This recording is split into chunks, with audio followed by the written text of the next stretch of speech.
Bonjour à tous et bienvenue sur Hippocast. Aujourd'hui, je reçois Vincent, qui est arrivé major en passe à Bordeaux en 2020. Salut! Salut Constantin, bonjour à tous.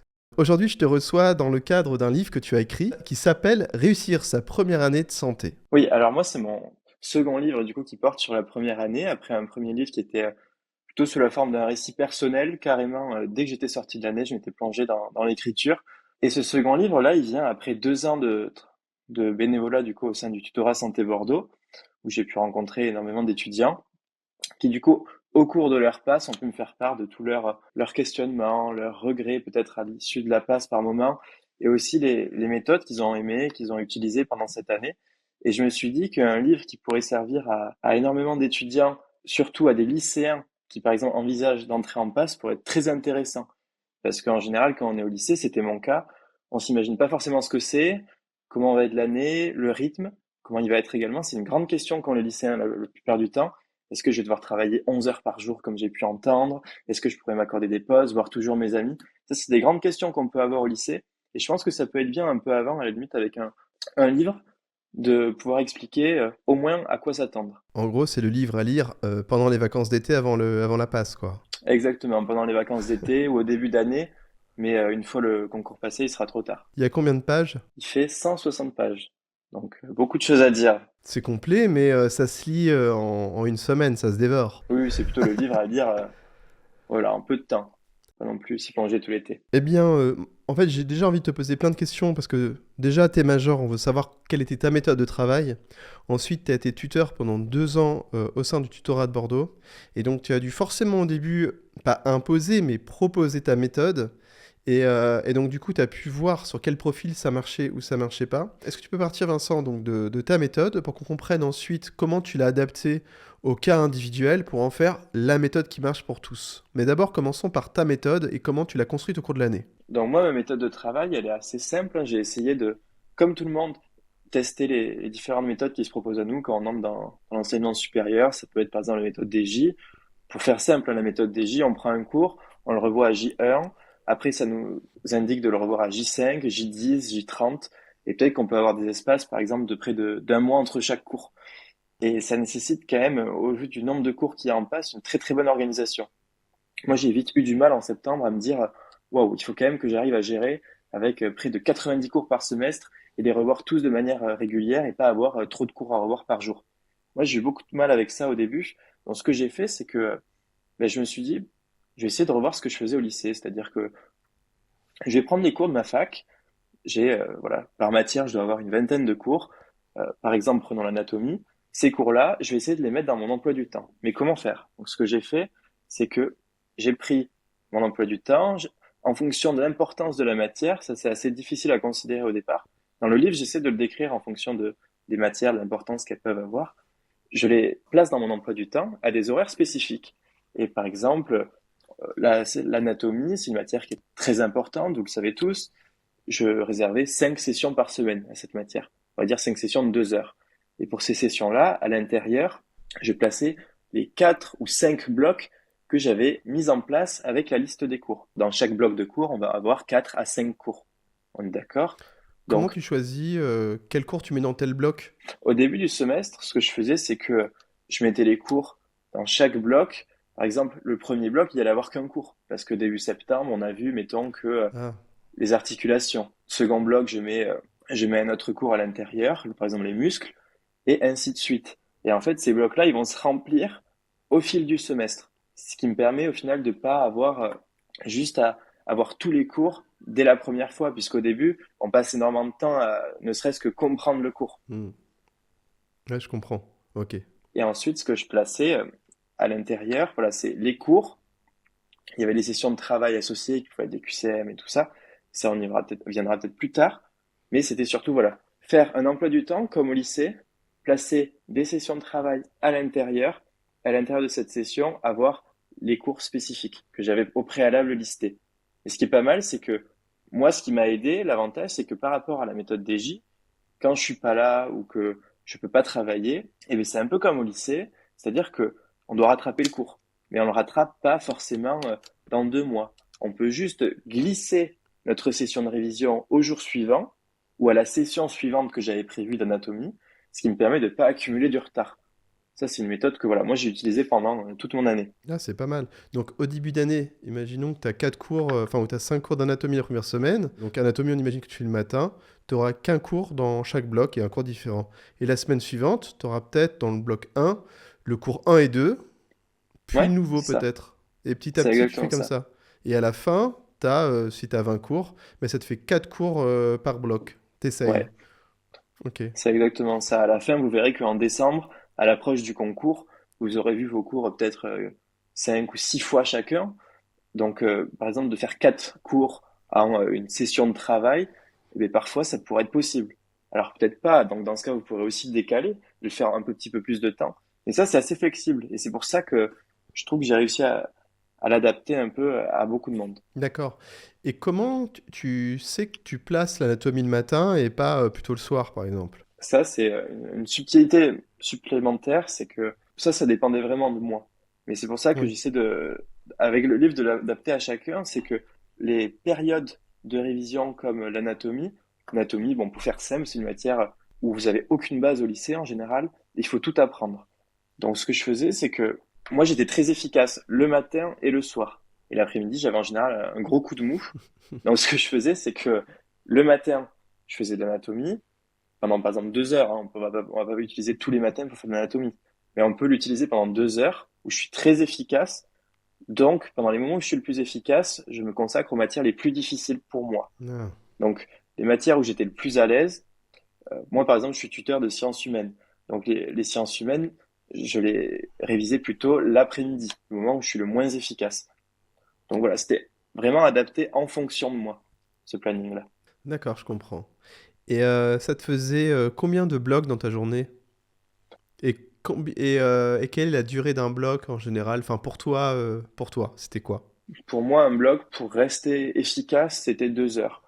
1 heure et demie à 2 heures. Et dans la journée, je pouvais avoir 8 blocs, on va dire. Huit Ah, blocs. 8 Après, blocs. j'essaie de décrire un petit peu mon emploi du temps à l'intérieur comment- pour, par Pour exemple, illustrer un peu. placer des pauses, illustrer, mettre des moments de repas, parce qu'on a quand même, on a le droit, Ah, on a le droit de manger, on a le droit de sortir.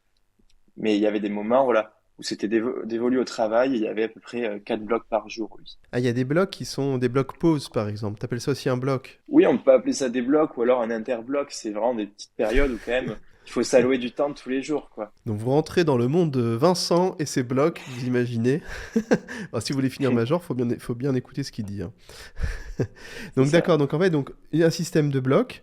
Et après, toi, donc, quand tu as été tuteur, j'imagine, et ça devait être aussi en lien avec ce premier livre que tu as écrit, c'est que tu as essayé un petit peu de transmettre cette méthode de travail-là. Et comment elle a été prise déjà par le panel d'étudiants que tu as eu? Et qu'est-ce que tu as adapté pour que ça s'adapte vraiment à tout le monde? Parce que, bon, t'es major, donc on aura envie de, comment dire, de se dire, oh, on va y arriver comme toi, mais on sait qu'il y a quand même. Bon, il y a la rigueur, il y a la discipline, l'organisation, hein, ça fait le socle, ça fait 90% du Mm. travail, mais il y a quand même après des facilités ou quoi, on imagine, qui peuvent faire la différence. Donc comment tu faisais pour que ça s'adapte vraiment à tout le monde? La secret de sauce. Et cette sauce-là, honnêtement, ce que j'ai fait, c'est que à tous mes tutorés, ceux qui sont passés par là l'ont vu, c'est que je leur ai présenté ma méthode lors du premier ED, et après, je les laissais libre à eux de l'utiliser ou pas. Mais ce que je faisais, je leur expliquais juste les avantages et les inconvénients. Pour moi, les avantages, voilà, c'est ce que je vous ai expliqué, c'est que ça permet quand même d'être très flexible et Hmm. de quand même évacuer tout le stress qu'on peut avoir d'une méthode assez rigide. Et les inconvénients, c'est que voilà, bien sûr, c'est une méthode qui est adaptée à moi. Donc, ce que je propose aux lycéens, c'est que ils peuvent l'essayer. Le mieux, c'est d'essayer sur des cours de lycée à la limite, hein, ou au début à la pré-rentrée. Ils peuvent l'essayer là-dessus. Et surtout, en fait, ce qu'il faut, c'est pendant l'été. C'est pour ça il est essentiel de se préparer au moins à l'avance, au moins comprendre comment on fonctionne avant d'entrer en passe, parce qu'après c'est un sprint. Hein. Il faut comprendre comment on fonctionne et comment on apprend. Ça, c'est très important. Et donc, par exemple, comprendre que par exemple, j'ai besoin d'une très bonne organisation, et cette organisation-là, je suis obligé de passer par une méthode assez rigide. Dans ce cas, je vais plutôt vous orienter vers une méthode DJ, par exemple. Mais si vous êtes, moi, par exemple, mon style d'apprentissage, c'était un style où il fallait une organisation, il fallait quand même que ça reste flexible. parce que il y avait déjà énormément de stress pendant l'année. Et je voulais pas m'en rajouter en me disant que quand je rentre chez moi, je suis obligé de faire tel cours. Et si j'y arrivais pas, j'étais nul. Je voulais pas culpabiliser de tout ça. Et donc, voilà. Moi, je leur ai expliqué cette méthode, voilà, elle est destinée à ce type d'étudiants. Et des étudiants aussi qui passent quand même Ah, relativement c'est très rapidement intéressant sur ce que leur tu dis. cours. Ouais, c'est qu'en fait, méthode DJ, on est focus sur le cours et que toi, ta méthode, on est focus sur la matière, en fait. Et donc, du coup, tu prends un peu de recul et t'es moins, il y a moins le diktat de ton planning, finalement. Effectivement. Oui, là, on se concentre sur la performance dans la matière. Alors que la méthode DJ, je vais pas toujours cracher sur cette méthode, mais moi, c'est vrai que c'est l'une des rares que j'ai utilisées avec la mienne. Et cette méthode-là, voilà, au début, c'était pas évident parce que, en fait, vous revoyez des cours de matières différentes et vous pouvez vous retrouver avec une journée où vous devez revoir peut-être 15 cours de, on va dire, 5 matières différentes, quoi. Donc, même le cerveau, pour réussir à switcher entre telle méthode, c'est pas évident, quoi. Que le Ouais, fait je d'avoir comprends. un emploi du temps permet quand même d'avoir un peu une prédisposition puisqu'on sait que la semaine suivante, on va suivre le même planning. Ok, ok. Et qu'est-ce que tu disais quand la personne, elle avait du mal à l'intégrer, cette méthode? Quel conseil tu peux donner? Moi, je conseille à tous les gens qui l'essaieront et qui ont du mal à l'utiliser, c'est de l'adapter à eux-mêmes. C'est-à-dire que toute méthode n'est pas parfaite, bien sûr, mais pas quand, par exemple, ils ont du mal à l'utiliser, ils peuvent essayer de, par exemple, l'adapter à leur profil, c'est-à-dire, ben, s'ils sont plus efficaces l'après-midi, ben, changer l'emploi du temps. Par exemple, levez-vous à, je sais pas, à 9 heures le matin, mais couchez-vous plus tard le soir.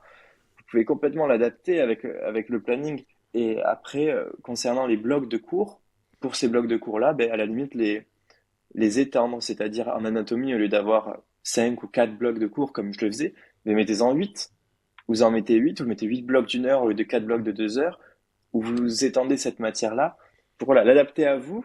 Par exemple, dès que vous préférez travailler peu de temps un cours mais le Hmm. revoir plein de fois ou le travailler qu'une fois. Par exemple, vous dévoluez un jour à l'anatomie, mais par contre, après, vous la revoyez dans 2 semaines.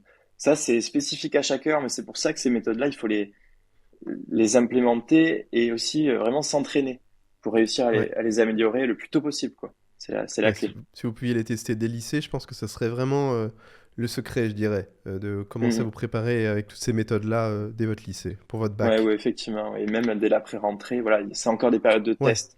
Et une fois qu'on passe la période octobre-novembre, là, c'est vrai on a quand même créé quelque ouais, chose déjà au niveau des connaissances, donc c'est un peu tard. ouais, je comprends. Fin septembre, c'est le maximum pour trouver sa méthode, je dirais. Ouais, je suis Allez, d'accord avec toi. fixez-vous ça comme objectif. Donc, ah, donc c'est vraiment souple comme méthode. Donc Mm. c'est un raisonnement à la matière, on a compris. Donc du coup, imaginons même on se lève le mardi matin, on a anatomie le matin. Mais pour X raisons, on est malade, on a mal dormi, on était stressé, enfin peu importe. On dit, je vais me lever plus tard parce que sinon je vais être claqué pour ma journée. On peut plus facilement supprimer un bloc en décalant les cours au jour suivant, finalement au bloc suivant, plutôt qu'avec d'autres méthodes où on se dit, je les mets où ces cours, du coup. Puisqu'il y a Ouais, déjà les autres cours qui sont déjà programmés sur les autres jours.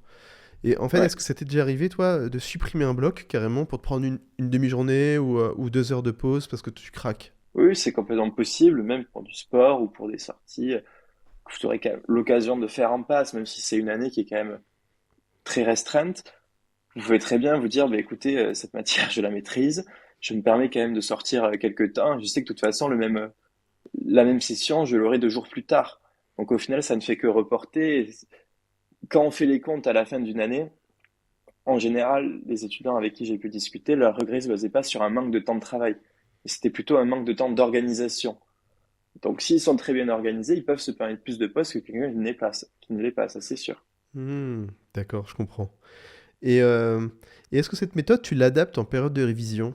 Genre le mois, pour les lycéens, les révisions, c'est le premier jour où tu n'as plus de cours jusqu'au concours. Ça, j'ai une partie qui le décrit dans le livre, cette période des révisions, qui est quand même assez redoutée en général, parce que pour les étudiants bien classés, ils peuvent très bien se dire, bon, ben, c'est là que tout le monde va me rattraper, c'est fichu. Et pour les étudiants mal classés, ils disent, ben, là, par contre, si je me rate maintenant, ben, c'est vraiment fichu, quoi. Donc, il y a quand même des enjeux qui sont présents pour tout le monde. Mais cette méthode-là, moi, la période de révision, ce que j'ai fait, mon planning était sensiblement le même, puisqu'au final, on continue quand même à réviser. À la limite, on étend un petit peu nos horaires, on travaille peut-être un peu plus, mais au final, c'est plutôt orienter son travail que j'ai réalisé. C'est que ce que j'ai fait, j'ai plutôt opté pour les QCM pendant cette période-là. On en fait au cours du semestre, et au cours de cette période-là, vraiment, c'est c'est approfondi parce que là, on s'entraîne sur les épreuves des années précédentes, ce qu'on appelle les annales. On en fait énormément. Et ensuite, ouais, c'est beaucoup, beaucoup de QCM. Il y a des concours blancs aussi au milieu de cette période. Et donc, vraiment, ouais, là, en général, on l'adapte surtout pour être prêt pour répondre à des questions. Alors que pendant l'année, c'est pour connaître son cours. D'accord, ok. Très bien. Autre question, les QCM, tu dis que tu les as commencés en période de révision, mais est-ce qu'il faut quand même les commencer avant? Et Oui, oui, comment tu effectivement. répartis la part des QCM dans un bloc? Très, très, très pertinent. Moi, ce que je faisais, les QCM, c'est que je les commençais quand même très, très tôt, hein, honnêtement. C'est, pour moi, ce qu'il faut, ce que j'essaie de décrire dans un livre, c'est que il faut partir d'un cours. Votre cours, il faut que vous ayez comme objectif en tête de le connaître pour être capable de répondre à des questions. Il ne faut pas que vous soyez capable de le réciter. Ça vous prendrait trop de temps. Il faut que vous soyez capable de répondre à des questions. Donc pour cela, il faut que dès que vous l'avez appris, que vous l'avez lu pour la première fois, moi la première fois en général j'ai énormément de mal à répondre aux questions. Souvent je fais exprès d'esquiver ou de passer par d'autres méthodes, mais il faut surtout voilà, se plonger dessus. Dès que vous sentez que vous maîtrisez votre cours, vous dire ok maintenant c'est le moment de faire des questions. Parce que c'est ce qui va faire que vous allez vous tromper et savoir quelle subtilité est présente dans le cours qui, à la lecture, ne sera pas visible, tout simplement. Moi, parfois, je considère même les QCM comme d'autres cours. C'est-à-dire que c'est même des choses à apprendre, quoi. Les annales, c'est quelque chose qui Hmm. peuvent retomber par moments, qui sont souvent avec une rédaction spécifique et qu'il faut connaître avant de se présenter le jour du concours. Et pour moi, ça a commencé, ouais, dès la deuxième, troisième lecture du cours, quand on commence à le maîtriser. Ouais, c'est très intéressant ce que tu dis. Les QCM, c'est une autre façon, c'est un autre cours finalement. Et on comprend la psychologie aussi du prof. Voir Mm. s'il est sadique. Ah oui, mais il y a clairement des cours qu'il faut maîtriser davantage parce que le prof qui rédige les QCM sur ces matières est beaucoup plus exigeant par rapport à certains Ouais. cours où on sait que le prof chaque année pose des questions ben, peu discriminantes et dans ce cas-là, ben, on se dit bon ben peut-être que il vaudra mieux que je révise une dernière fois ce cours-là plutôt que celui-là. Ça, il y a toute une stratégie à adopter aussi dans ces moments-là. Il y a un point que tu as abordé et qui me touche particulièrement, c'est que t'as mis en relation l'organisation avec le stress, la confiance en soi, tout ça. Et je trouve que c'est très vrai. Et sans vouloir faire de trop de pub pour la plateforme que j'ai créée qui s'appelle HippiePip, mais c'est un peu ça. En fait, on est tellement bien organisé et on sait qu'on fait le mieux et qu'on fait le mieux pour soi que on peut avoir confiance en nous, on peut être totalement, beaucoup moins stressé. Voilà, on a fait le max, quoi.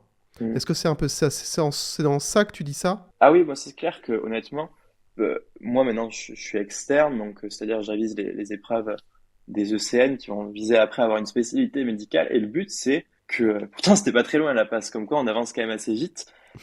Cette, le but c'est que vraiment à la fin de tout ce procédé-là, du concours de la première année, on se dise ben, j'ai plus de regrets. C'est-à-dire que Ouais, même si j'ai pas réussi, même si j'ai dû me réorienter, eh ben, ouais, j'ai plus c'est de fort. regrets. Et l'échec du livre que j'ai écrit, ça serait vraiment de rencontrer des étudiants qui me disent, ben, écoute, j'ai vu ton livre et malheureusement, je l'ai pas eu. Mais bon, voilà, moi, je me dis, ce qu'il faut, c'est surtout être fier de son travail à la fin de l'année et se dire, j'ai tout mis en place pour réussir. C'est surtout ça. Je me dis que c'est, ouais, c'est 6 mois, peut-être 8 mois au final d'une scolarité qui font que quand même vous pouvez avoir, ben, après, voilà, la spécialité de vos rêves, le métier de vos rêves. Et je pense qu'à partir du moment où on se donne les moyens de ses ambitions, on n'a pas à avoir de stress. Je raisonne un peu de cette manière-là. Ouais, fier de son travail. J'ai même noté parce que je trouve que c'est très, très fort. T'es Très fier de fort, ouais. toi. En fait, vous pouvez être fier de vous, les gars, si vous faites ça. Non, mais c'est vrai. Exactement. Bah, comme toi, tutorat, mais moi aussi, via les réseaux, tout ça, je suis en contact avec beaucoup d'étudiants et je vois qu'il y Mhm. a. Bon, au début de l'année, tout le monde est un peu excité, c'est la nouveauté, tout ça. Puis très vite, il y a le stress, il y a le retard, il y a la fatigue qui arrive, mais très, très, très, très, très vite, avec des je sais pas comment je vais réussir, si je vais réussir, est-ce qu'il faut que je travaille plus, s'il faut que je travaille moins. Mhm. Il y en a beaucoup qui sont perdus. Et en fait, déchargez tout ce stress-là sur votre planning, en Mhm. fait. En fait, mettez toute votre rigueur sur votre planning, faites ce que vous avez écrit, hein, sauf quand vous craquez ou quoi, mais ça vous avez le droit. Mais sinon, voilà, vous en remettez à votre planning. Ce que je trouve très intéressant dans ta méthode, d'ailleurs, Vincent, hein, c'est en plus, l'autre côté que j'aime bien, c'est qu'on est vraiment sur un mode lycée, donc on n'est pas Oui, perdu. Oui, oui. Parce que méthode DJ, moi j'adore, hein. Vous pouvez écouter d'ailleurs le podcast de Nicolas qui a fini Major à UP, c'est un fan de la méthode DJ et qui continue en P2 à faire méthode DJ. Mais y en a qui fonctionnent bien comme ça. Mais toi, ce que j'aime bien, c'est aussi un côté plus humain, moins robot. Ben, j'essaie de l'adapter à tous, quoi. Et l'objectif de ce livre, c'est que du coup, prendre des lycéens qui vont se confronter à ce livre et se dire, à l'arrivée en passe, ben écoute, je suis prêt. Je suis prêt parce que je sais à quoi m'attendre et je sais que je peux adapter un planning qui sera quand même viable, qui sera le mien et qui me rendra fier de moi, quoi. C'est quand même tout l'objectif. Ouais, et j'ai lu le livre de Vincent, il y a vraiment beaucoup de choses qu'on va pas dévoiler là, parce que voilà, sinon il y aura plus rien à dire. Mais c'est vrai que il est super cool. Donc vraiment, n'hésitez pas, c'est l'achat un petit peu obligatoire pendant l'été, obligatoire. Non, vraiment, c'est 16 euros, ça vaut le coup, hein, je trouve, hein. Parce que si vous écoutez les podcasts d'Hippocast et que vous achetez le livre de Vincent, c'est bon. Et utilisez aussi Pipip, évidemment, qui est gratuit. Donc, on a bien compris qu'il y a de plus en plus de cours dans tes blocs, mais en fait, au début, tu mets beaucoup de temps à les apprendre. Après, tu vas super vite. Donc, il y a de plus en plus de cours dans tes blocs. Période de révision, t'étends la durée de tes blocs. Ouais. Et est-ce qu'il y a d'autres choses que tu fais en plus de tout ça? Au final, en plus de tout ce travail de Ouais, mémorisation, ben, il y a aussi l'application. Là, comme j'ai décrit, c'est faire des QCM. En ouais, général, je les cale dans les blocs, hein, parce que tout n'est pas extensible, il faut dormir à un moment. Et ce que je fais, c'est que oui, en fonction des blocs, quand je sens que je maîtrise un cours, au lieu de le relire une dernière fois encore de manière qui devient quand même assez passive, parce qu'au final, on connaît les pièges, et on se dit on va relire les mêmes choses une fois de plus. Il faut que ça soit du rappel assez actif, ouais. c'est-à-dire, pour moi, le rappel actif, c'est vraiment se questionner. Soit on se fait une liste, il y en a qui font ça, qui font des listes, qui se posent des questions. Sur le cours, c'est complètement possible. Moi, je fonctionnais avec les QCM. Je me dis que c'est de manière différente, mais ça reste quand même du rappel au final de Ouais. son Est-ce cours. que je peux dévoiler un des 50 secrets qu'il y a quand même dans ton livre? Ah, bah évidemment. C'est que quand même, il y a un truc que tu conseilles, et c'est d'adapter, de caler les horaires juste à la fin de tes blocs au moment où tu auras les examens. Genre si tu as anatomie à midi, tu vas essayer de Mhm. mettre l'anatomie à midi. Et ça, je trouve ça, bon, t'en as plein de trucs comme ça, mais je trouve que c'est très fort. Et ça permet déjà, bon, au début c'est humain, mais après tu te mets un peu quand même en mode conditionnement, hein, Ouais. on rigole plus. Et ça, j'ai vraiment bien aimé, moi, ce côté-là. C'est vrai que c'est une spécialisation progressive, c'est-à-dire que bon, c'est pas la peine de faire de l'anatomie tous les matins dès septembre, parce que vous savez que le concours est à 8 heures, mais ce qu'il faut, ouais, c'est exactement ça, c'est de manière progressive, se dire, bon, mais petit à petit, je vais essayer surtout quand c'est des matières où vous avez du mal, typiquement, ben, à Bordeaux, la physique et l'après-midi. Et l'après-midi, en général, moi, j'étais vraiment, je sortais du repas, c'était poussif, quoi, c'était compliqué. Soit je faisais une sieste, soit j'avais du mal. Et je me disais, mais quand même, la physique, ça va être plus difficile pour moi. La mettre l'après-midi, ça va être chaud, quoi. Donc, ce que j'ai fait, c'est que, ben, dès mi-novembre, à peu près un mois avant, je me disais, bah, écoute, ok, maintenant tu fais de la physique l'après-midi. Donc, j'ai un peu changé mon planning. J'ai mis l'après-midi, 2, 3 fois par semaine.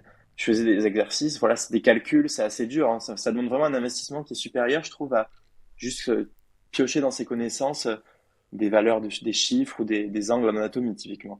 Là, vraiment, il faut aller chercher les calculs.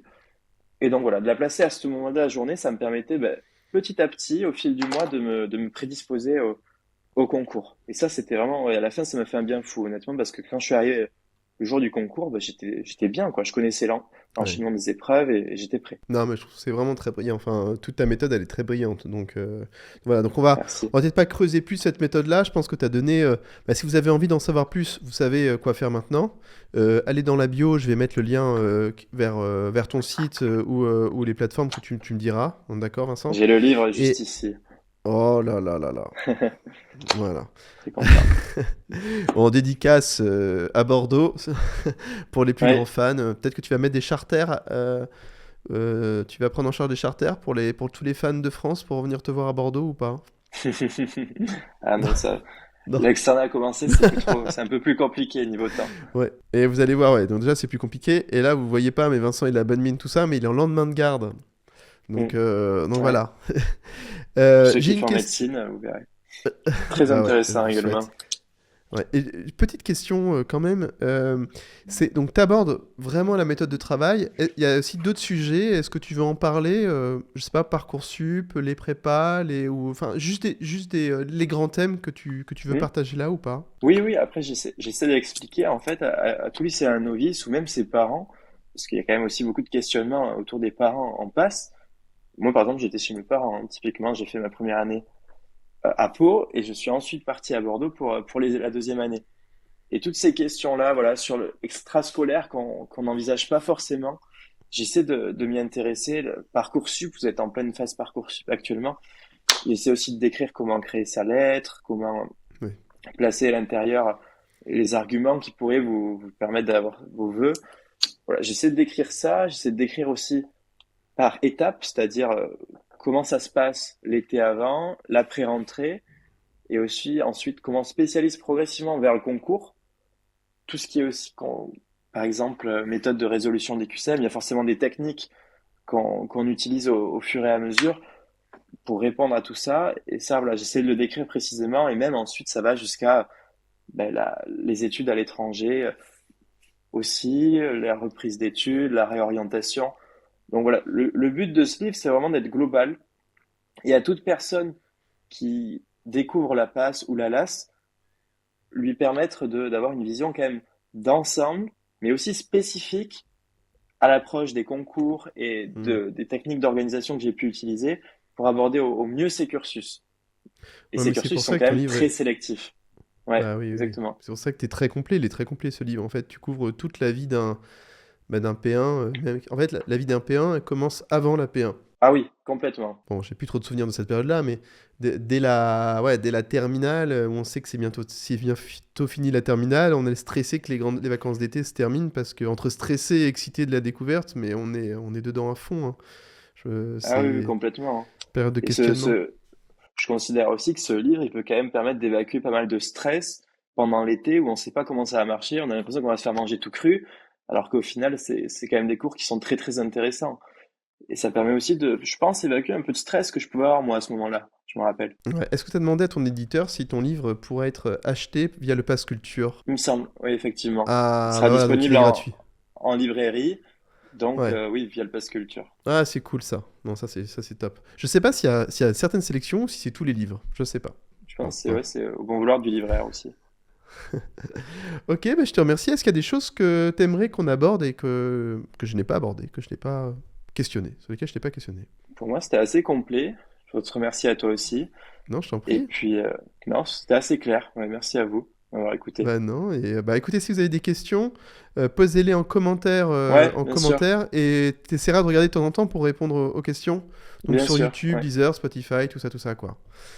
Très bien, avec Allez, plaisir. à bientôt et n'oubliez pas de vous abonner évidemment et de liker la chaîne, etc., etc. C'est pour ressortir des sondages et ça donne beaucoup de motivation pour continuer ce métier passionnant d'intervieweur de champion de la P1.